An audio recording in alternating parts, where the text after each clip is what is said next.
Hello दोस्तों, रागनी की आवाज़ में आपका स्वागत है। आज मैं आपके लिए एक न्यू स्टोरी लेके आई हूँ। आप लोग स्टोरी को लास्ट तक देखें और एंजॉय करें। अभी यह अरेंज मैरिज बोले तो शिल्पा और सुरेश दोनों ही अनजान होंगे बराबर। दोनों ही अनजान थे। उनकी शादी दोनों के परिवार वालों ने मिलकर पक्की की। दोनों ही मिडिल क्लास परिवार से थे। अब जब अरेंज मैरिज है तो देखने दिखाने का प्रोसेस तो होगा ही। 15 अक्टूबर की यह बात है। सुरेश अपने माँ पापा के साथ शिल्पा को देखने आए थे। शिल्पा काफी सुंदर लड़की थी। सुरेश को वह पहली नजर में ही पसंद आई। उसने शिल्पा को रिश्ते के लिए हाँ कहा और शिल्पा से भी पूछा, तुम्हारा क्या निर्णय है, क्योंकि तुम्हारा निर्णय ज्यादा महत्वपूर्ण है। शिल्पा ने भी तुरंत हाँ कह दिया और बाद में दोनों की शादी की तारीख पक्की की गई। बहुत धूमधाम के साथ दोनों की शादी कर दी गई। उनकी शादी सुरेश के घर पर हुई। सुरेश का घर शहर के 1 BHK के घर जितना था। शादी की सारी विधियां खत्म हुई। बाद में दोनों अपने रूम में फ्रेश होकर अपने कपड़े बदल कर आते हैं। यह उनकी शादी की पहली रात थी। सुरेश धीरे से शिल्पा को आवाज देते हुए बोलता है, आज से हमारी नई जिंदगी की शुरुआत है। ऐसा बोलकर वो शिल्पा को गले लगाने की कोशिश करता है, पर शिल्पा उस पर चिल्लाती है और बोलती है, तुम मुझे जरा भी पसंद नहीं हो और मैं तुमसे प्यार भी नहीं करती, इसलिए मेरी तरफ से तुम कोई भी उम्मीद मत करना। सुरेश उसकी बातें सुनकर हैरान हो गया, पर हिम्मत करके उसने शिल्पा से पूछा, शिल्पा, अगर ऐसा ही था तो तुमने अगर ऐसा ही था तो तुमने शादी क्यों की? मैंने तुम्हारे साथ जबरदस्ती नहीं की थी, मैंने पूछा भी था तुम्हें, फिर तभी क्यों नहीं कहा मुझे? इस बात पर शिल्पा बोली, मुझे कुछ मत पूछो, 2-3 महीने एडजस्ट करो और उसके बाद हम डिवोर्स लेकर अलग हो जाएंगे। यह सुनकर सुरेश को धक्का लगा। उसने शिल्पा को समझाने की बहुत कोशिश की, पर उसने सुरेश की कोई भी बात नहीं सुनी और वह अपने निर्णय पर डटी रही। सुरेश बोला, ठीक है, तुम्हें यही ठीक लगता है तो यही करेंगे, पर मेरी एक बात मानोगी क्या? शिल्पा बोलती है, क्या? सुरेश बोलता है, एक छोटी सी मदद करोगी? जब तक माँ पापा यहाँ हैं तब तक तुम यहीं पर रहोगी। एक बार वे गांव चले गए तो फिर सब तुम्हारे मुताबिक होगा। वह भी तैयार हो गई इस बात पर और दोनों सो गए। हर रोज का दिखावा उनका घरेलू था चालू था। माँ पापा के सामने पति पत्नी की तरह रहना उनको समझ में नहीं आया, इसलिए उसने सामने नाटक करना। ऐसा करते करते दिन खत्म होने लगे। दोनों ही नौकरी करते थे, फिर रोज के टाइम टेबल के अनुसार अपना अपना काम खत्म कर कर काम पर जाना।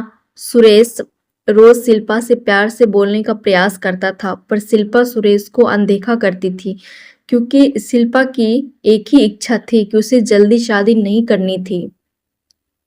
घर के लोगों का मन नहीं दुखाना था, इसलिए वो शादी करने के लिए तैयार हुई।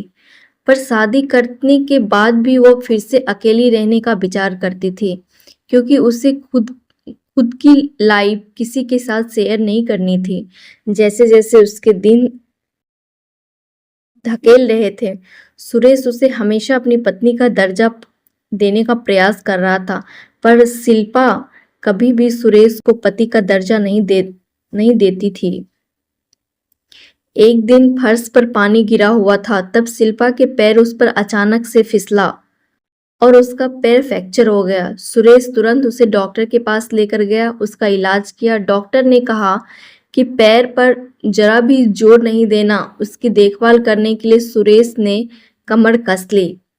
फिर क्या था, सुरेश ने उसकी देखभाल करने लगा। हर रोज उसके पैर की मालिश करता था। उसका पैर फ्रैक्चर होने के कारण उसे ठीक से खड़ा भी नहीं हो पा रही थी। घर के काम और खाने की जिम्मेदारी सुरेश पर आ गई थी, पर सुरेश को तो पहले से ही ये सब की आदत थी, इस वजह से उसे कोई दिक्कत नहीं थी। सुरेश रोज खाना खुद बनाता था। अब उसके माँ पापा भी उसे थोड़ा घर के काम में मदद करते थे। रोज काम पर जाने से पहले शिल्पा के लिए नाश्ता खाना बनाकर खुद के हाथों से उसे नाश्ता खिलाता और फिर काम पर जाता था। समय पर उसे फ़ोन करके दवाई के लिए याद दिलाता था। काम से लौटने के बाद सबसे पहले उसके पैरों की मालिश करता था, उसे थोड़ा चलने के लिए मदद करता था। कोई भी काम हो वह दिल से करता था। फिर भी वो शिल्पा को प्यार से नहीं बुलाती थी। शिल्पा उसे प्यार से नहीं बुलाती थी। उसका मन सुरेश को स्वीकारने के लिए तैयार ही नहीं था।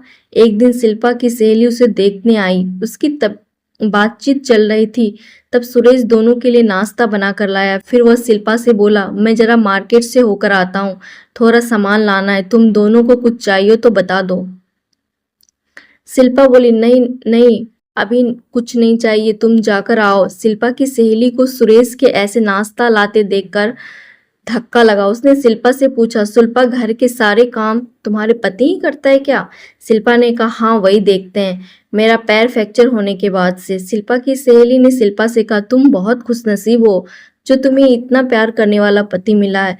शिल्पा के चेहरे पर मात्र प्रश्न चिन्ह था। तभी शिल्पा बोली, इसमें इतना खुशनसीब होने जैसा क्या है? उसकी सहेली ने कहा, अरे मेरा पति तो मुझे पूछता तक नहीं है कि कैसी हो तुम, खाना खाया कि नहीं, और मेरे पति ने आज तक कभी मुझको चाय तक नहीं पिलाई। मुझे भी लगता है कि मेरा पति भी मेरा ख्याल रखे। ज्यादा कुछ नहीं, पर प्यार भरे शब्द ही बोले तो बहुत होता मेरे लिए। बहुत इच्छा होती है यार, पर इसके बजाय मुझे हमेशा निराश ही मिली। बहुत मन दुखता है मेरा यार। यह सब सुनकर शिल्पा विचार में डूब गई। उसके मन में सुरेश के प्रति प्यार जागने लगा। सुरेश का प्यार उसकी आंखों के सामने आने लगा। वो समझने लगी कि वो उस पर जान छिड़कता है। अब धीरे धीरे शिल्पा को भी सुरेश से प्यार होने लगा था। वह उस पर विश्वास करने लगी थी। सुरेश के मन में मात्र एक ही डर था, माँ पापा गांव गए तो हमारा डिवोर्स हो जाएगा, शिल्पा मुझे छोड़कर चली जाएगी और समाज में मेरी इज्जत कम हो जाएगी।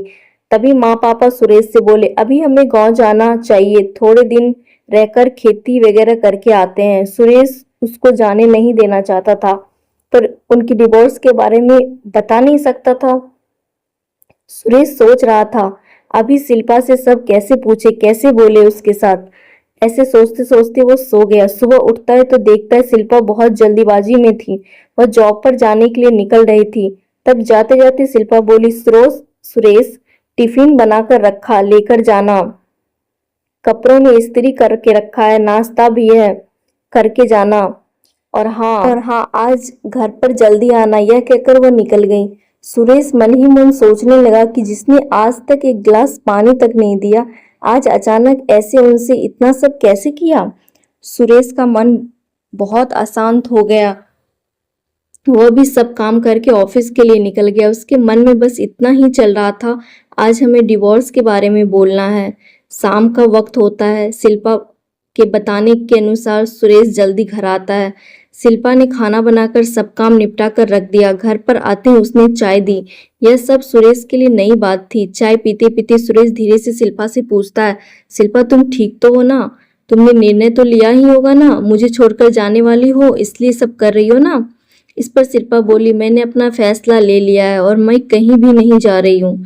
मैं अपनी पूरी जिंदगी तुम्हारे साथ जीना चाहती हूँ। यह कहते उसने सुरेश को गले लगा लिया और बोली, मैं तुम्हें छोड़कर कहीं नहीं जाऊंगी, मैं तुमसे प्यार करने लगी हूँ और अब यह हमारा रिश्ता कोई भी नहीं तोड़ सकता। जिंदगी में बहुत बड़ी भूल हो जाती है अगर मैं तुम्हें खो देती। अरेंज मैरिज करके भी तुम्हारे जैसा इतना प्यार करने वाला पति मिला, यही मेरी खुशनसीबी है। दोस्तों, कहानी पसंद आई हो तो लाइक और अपने दोस्तों को शेयर करना मत भूलें। Thank you.